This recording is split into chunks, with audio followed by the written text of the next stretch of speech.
This podcast contains content that may not be suitable for some listeners.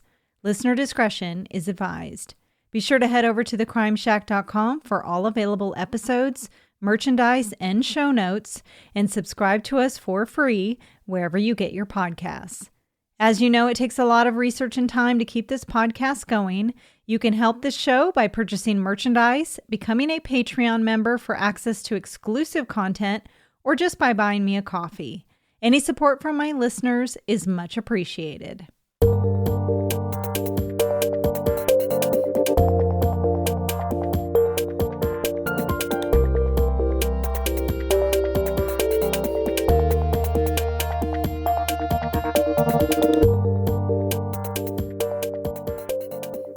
In this episode, I'm going to be talking about a case that hails out of Utah. It involves the MacNeill family of Pleasant Grove and the death of Michele MacNeill, who was found dead in her bathtub after having a facelift in 2007.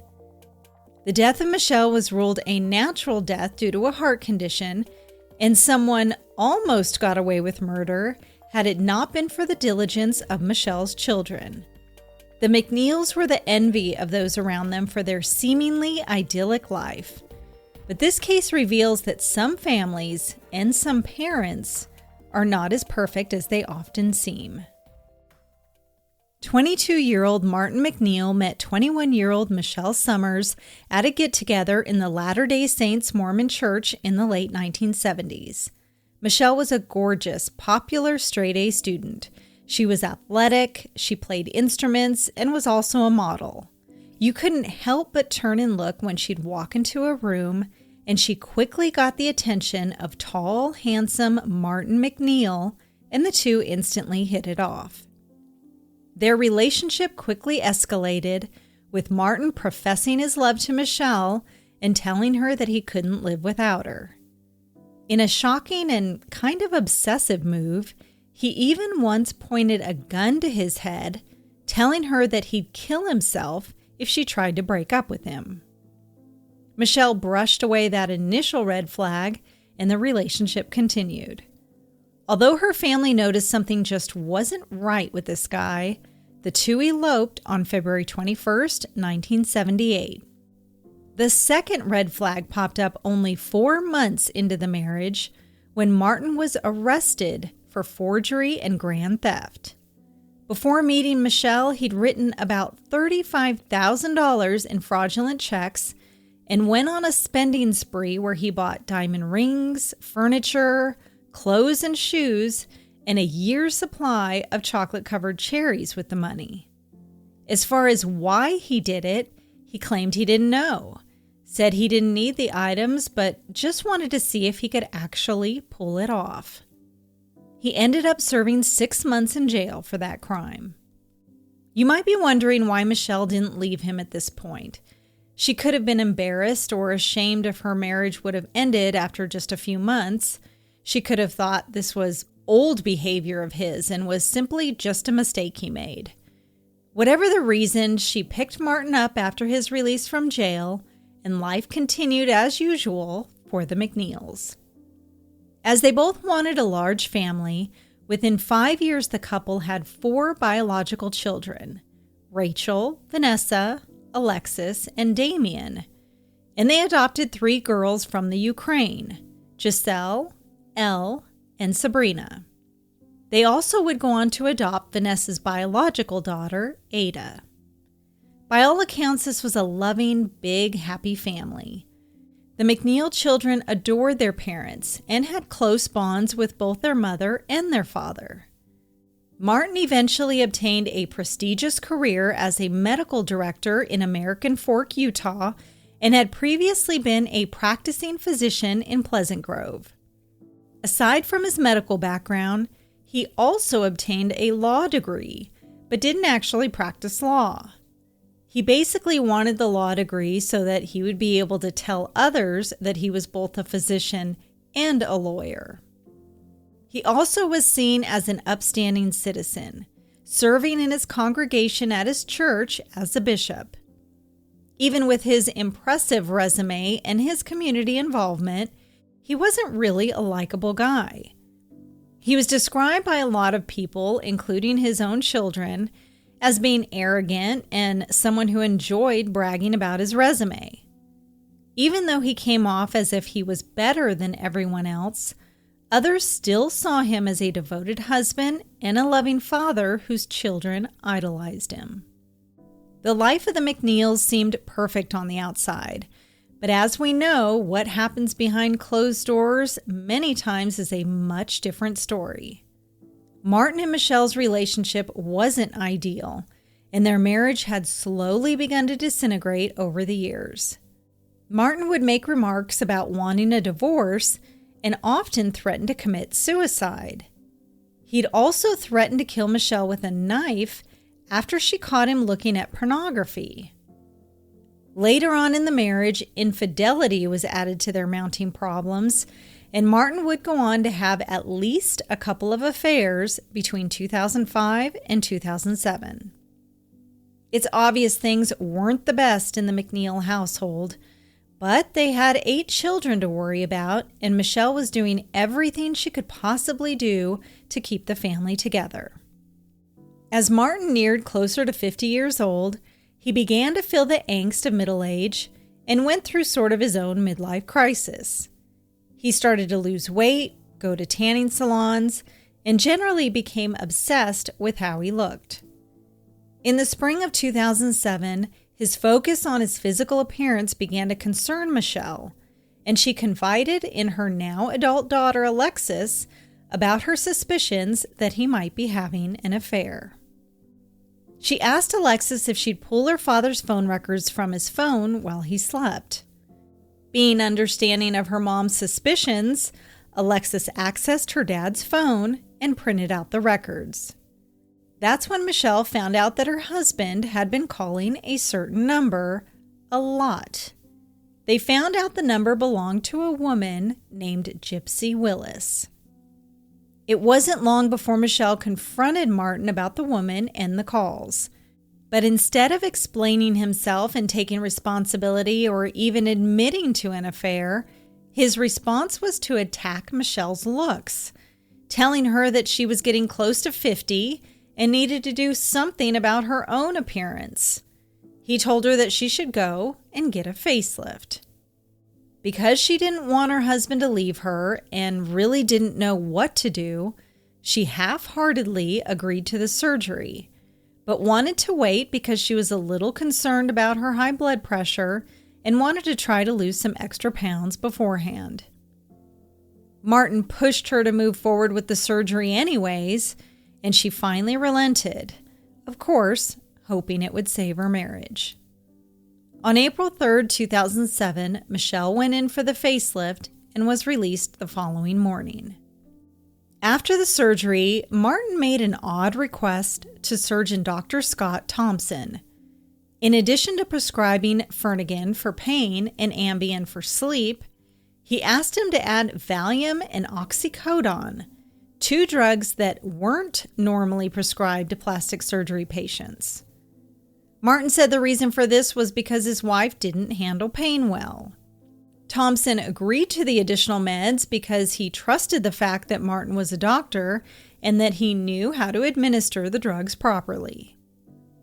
Alexis, who had taken a break from med school in Las Vegas, went to her mom's house the next morning to check on how she was recovering. She was shocked to see her mother in bed and heavily sedated, and asked her dad what was going on. Let's listen to Alexis explaining that conversation. I went to my father and I said, what happened? Obviously, Mom is over-medicated. And did he respond? He said, yeah, and he did respond, yes. He said, yeah, I think I gave her too much medicine. After he said, yeah, I did give her too much medicine, I said, well, you're not to give her any more medicine. I'm taking over. As the sedation wore off, Michelle told Alexis something very strange. She started to cry and told her that if anything happens to me, make sure it wasn't your dad. It was apparent Michelle didn't trust her husband and had a feeling something terrible was going to happen. Once Alexis thought her mother had recovered enough, she made her way back to med school in Vegas. 8 days following the surgery, Alexis called her mother around 8:30 a.m., and Michele said she was doing much better. Then about 40 minutes later, while Martin was supposedly at work, he called and left a voicemail for Alexis, telling her that she needed to call her mom right away, that she wasn't doing well and wasn't getting out of bed. That was strange because she had just talked to her and she seemed to be doing fine. She tried calling her mother, but got no answer. That morning, Martin was seen attending a work safety fair at around 11 a.m., where he urged a coworker to take his picture, evidence perhaps to prove that he was there at that particular time. In the meantime, 6-year-old Ada was getting out of school, and Martin picked her up about a half hour later and brought her back to their house. When they walked in the door, he told Ada to go check on your mother, while he stayed behind in the kitchen. Ada was so excited to be home and ran upstairs calling for her mom. She ran into her mother's room, didn't see her, so she checked in the bathroom. Inside the bathroom, she saw her mother lying in the tub. She thought her mom was trying to wet her hair or something, but noticed that the water was brown and murky and that her mom wasn't picking up her head to respond to her. Knowing something was very wrong, she ran downstairs to tell her father. When she told her dad what she'd found, he told her to run quickly to the neighbor's house for help while he made a call to 911. Here's a portion of that call, and pay attention to how hysterical and theatrical Martin is in his responses to the dispatcher. We have a police department address for medical care. Okay, what's the problem, sir? Lee Medical. Sir, what's wrong? I'm falling in the bathtub. Who's in the bathtub? Who's in the bathtub? My wife. Okay, is she conscious? She's not. She's not on a position. Okay, sir. Sir, I need you to calm. Sir, I can't understand you, okay? Can you calm down just a little bit? Okay, your wife is unconscious? She is unconscious. She's underwater. Okay, did you get her out of the water? I can't. I couldn't let the water out. She's in progress. She's under the water? She is out of the water now. The woman was in an ambulance. Okay, is she breathing at all? She is not. Okay, sir, the ambulance has been paged. They're on their way, okay? Do not hang up. What? Sir? The 911 operator recalled she tried to calm him down, but he didn't want to stay on the phone and kept hanging up. Martin's 21-year-old son Damien arrived to the house along with his girlfriend Eileen Hang. Martin told Eileen and Damien to carefully count the pills that were in the 5 to 10 bottles of meds because he wanted to know how many pills Michele had taken. After they counted them, he had Eileen write down the numbers, then oddly told them to flush the pills down the toilet because he didn't want anyone to know about Michele's plastic surgery, that they might have caused her death, and because he couldn't bear to look at them. The paper that had the pill counts was never found. During this time, Alexis was still trying to get in touch with her mother. She tried her phone again, but this time her father picked up the phone. He told her quickly and abruptly, "Your mom, she's in the tub. She's not breathing. I've called an ambulance." And then he just hung up. Remembering what her mother said to her, Alexis was immediately suspicious. She got in her car and headed straight to the airport. She knew in her gut that her father had killed her mother. Meanwhile, neighbors Doug and Christy Daniels had rushed over to the house to help. Martin was on the phone with 911 and he was performing CPR. Here's Christy and her husband Doug testifying at trial, recalling what happened. And when I came in to the bathroom, I could tell that we needed to call 911. So I said, "I'll call 911." And he said, "I've already called 911. But by that time, I was already halfway out. So he said, "I need some help. I need some help." So I was running back to my house to get my cell phone to call Doug. when I first entered, I don't recall anything really being said. I remember, I don't know if it's because somebody said, let's get her out, or maybe I even said, let's get her out of the tub, but the perception was that I would go straight to her feet and we would lift her out of the tub. All right. When you took her out of the tub, what did you do next? When I took her out of the tub, we brought her out with enough distance that there was walking space between the tub and Michelle, and I believe Christy kind of came up to my right between the tub and Michelle and said, I know CPR, what should I do, and kind of immediately went to the area to do chest compressions. What did Martin do? Martin at this time was still at her head, and he knelt down at her head. It appeared that he started doing, the CPR procedure. Did you observe any fluids coming from Michelle? Yeah, there was quite a bit of mucus around her nose and mouth area. Were you able to see him doing the mouth-to-mouth? I was able to see I was. Was he doing mouth-to-mouth? He would go towards her mouth. It appeared he was giving her mouth-to-mouth, and then he would stop and listen and then instruct us on when to continue our chest compressions. So it appeared that he had his face over her face, yes. Did you ever see the mucus that was on Michelle's face on anybody else? I don't recall seeing it on anybody else, no. And specifically on Martin? I don't remember seeing it on him. I do remember thinking if I was giving her mouth-to-mouth, I would have a hard time doing it without dealing with that, and that's all I really remember. I don't remember seeing it clung to him when he rose from her or anything. No, I don't remember seeing that. So basically, Martin wasn't performing CPR and wasn't trying to resuscitate Michelle at all. The fire department eventually arrived, and Martin told them he must have been out of the house when his wife overdosed on pain meds and slipped and hit her head on the tub. He told them when he found her, she was slumped over in the tub with the lower half of her body sort of hanging out of the tub. While the firemen were working on Michelle, Martin was uncontrollable.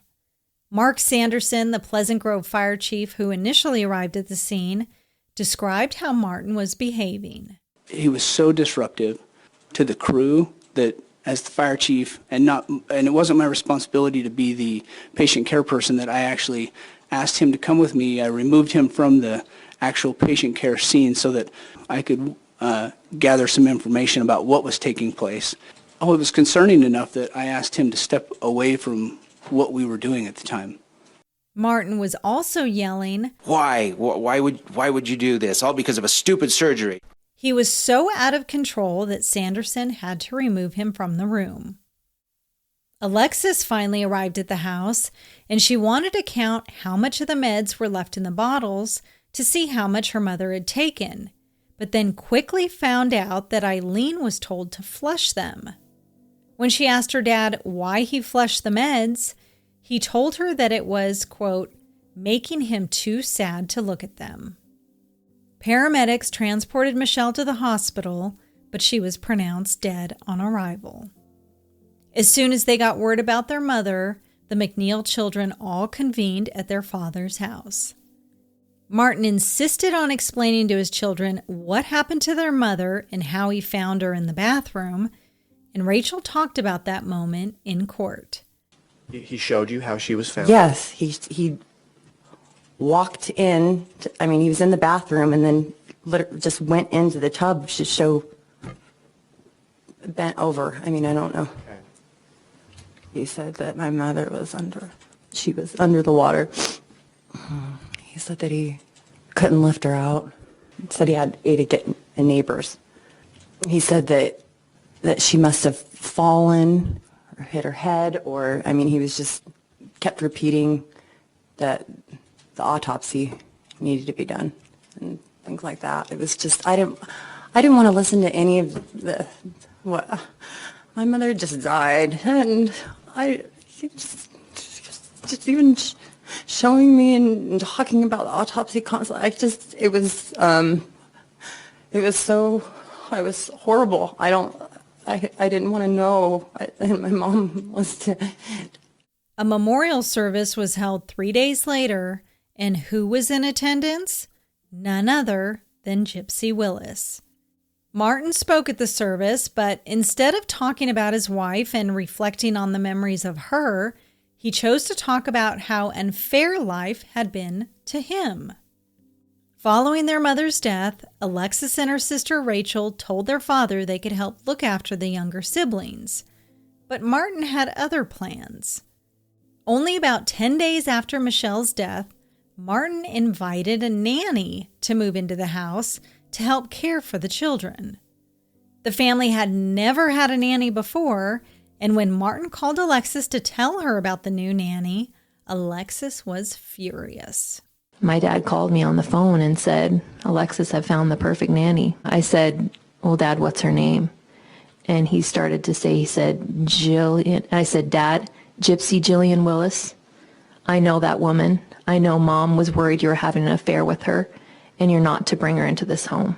And how did he respond? Oh, he got irate. He was screaming at me, saying, how dare you accuse me, and hung up on me. So who was Gypsy Willis? Martin met Gypsy, also known as Jillian, in an online chat forum in the fall of 2005, and they began an affair. And how did you meet? We met online. Okay. Did the relationship become sexual? It did. And when was that? I think that was in January of 2006. And how often were the two of you having sexual relations? We would see each other about a couple times a month. Gypsy knew he was married, but apparently that didn't bother her because she was only looking for a casual relationship. Gypsy ended up moving into the MacNeill house despite protest from the adult children, and Alexis and Rachel noticed right off the bat that Gypsy wasn't doing the normal nanny work or chores. I expected her to be focused on the children. Okay. I expected her to do things related to that, to cook or clean or take care of the children. And what did you see her doing? My dad was cooking. She was sitting there staring at my dad. So let me get this right. Less than 2 weeks following his wife's death, he brings his mistress in to live at his house? Yeah, nothing wrong with that, right? An autopsy was conducted on Michele MacNeill, and her death was determined to be from cardiovascular disease or natural causes. Alexis, her siblings, and her mother's sisters didn't agree with the results of the autopsy and refused to give up finding justice for Michele. Alexis went to authorities time and time again. She went to the governor's office, she went to newspapers, but no one would help her. While his daughters were vying for their mother's justice, Martin was trying to get rid of the 3 daughters he had adopted from Ukraine. Yes, you heard me right. He was trying to get rid of his adopted daughters. He even tried sending back the oldest daughter to Ukraine, telling her it was only going to be a summer vacation, and ended up leaving her there for almost a year because he had no plans of bringing her back home. Martin didn't have time to deal with his daughters. He was too busy helping Gypsy with her financial issues. Gypsy had accumulated about $50,000 in tax debt and expressed that she didn't feel good about it because she knew she was breaking the law. To help solve this problem for her, when Martin sent his daughter back to the Ukraine, he had Gypsy assume the girl's identity to evade the taxes she owed. They then used her identity to obtain a fraudulent Social Security card, birth certificate, and military spouse ID card in his daughter's name. And on the application for the military ID, they put down Michelle's burial date as the date of their marriage.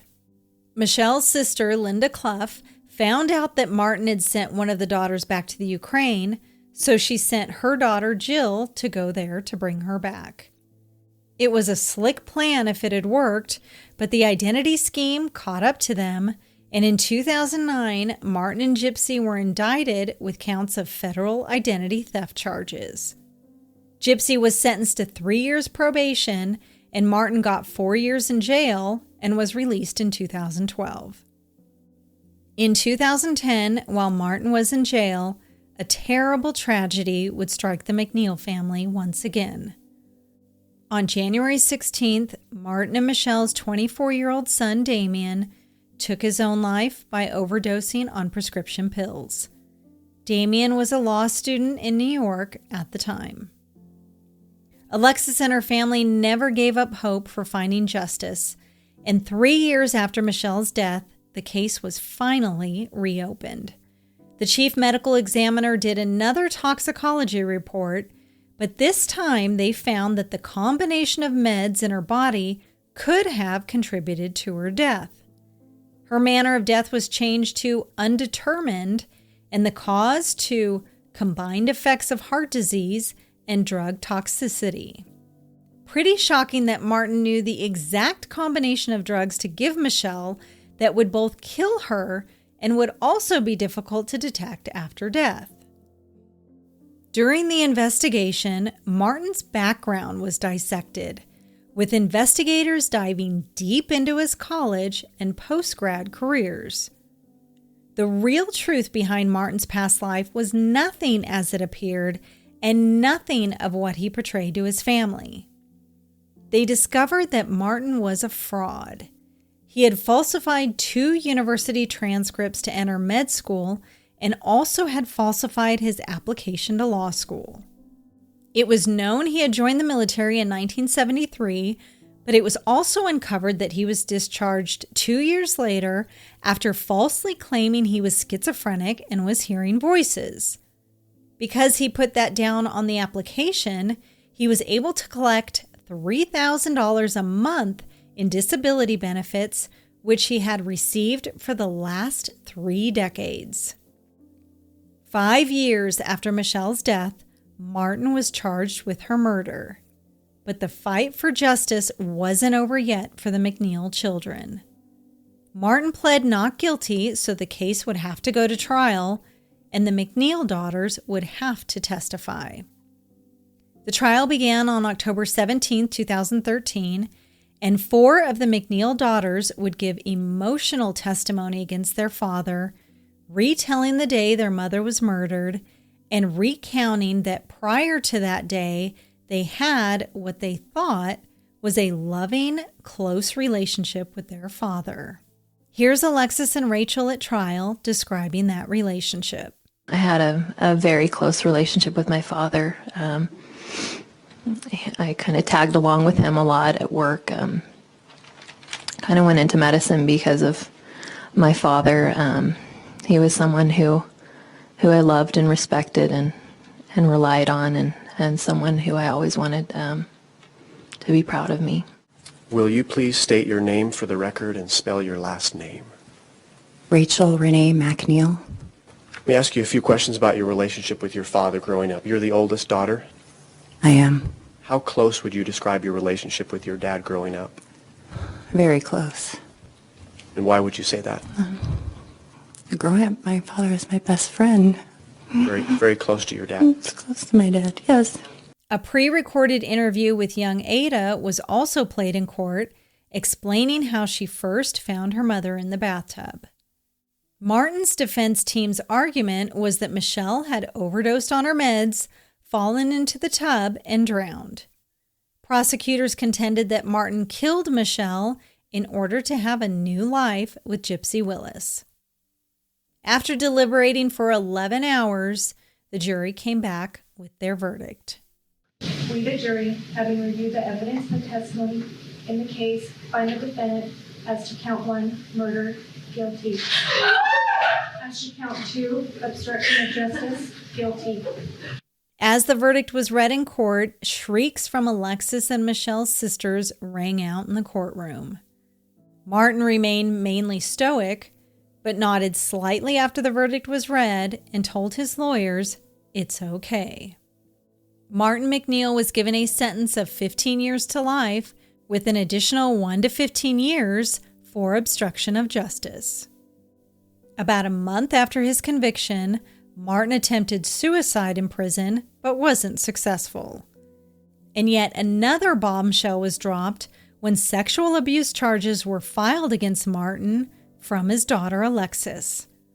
Alexis alleged that 5 weeks after her mother's death, she was sexually abused by her father. She was sleeping on her parents' bed when she woke up to her father rubbing her butt and licking and kissing her hand. He'd claimed he thought she was her mother. Martin was found guilty of those charges as well in 2014 and was sentenced to an additional 1 to 15 years. With the weight of not one but 2 convictions on his shoulders, 60-year-old Martin realized he would never get out of prison.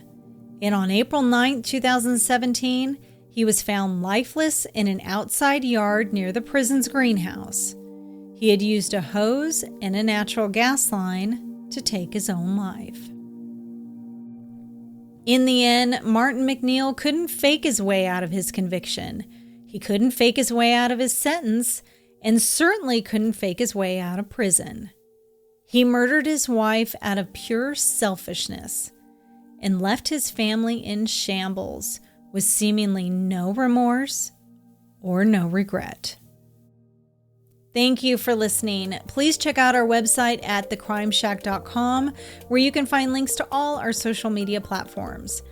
I'm excited to announce that The Crime Shack is now on YouTube.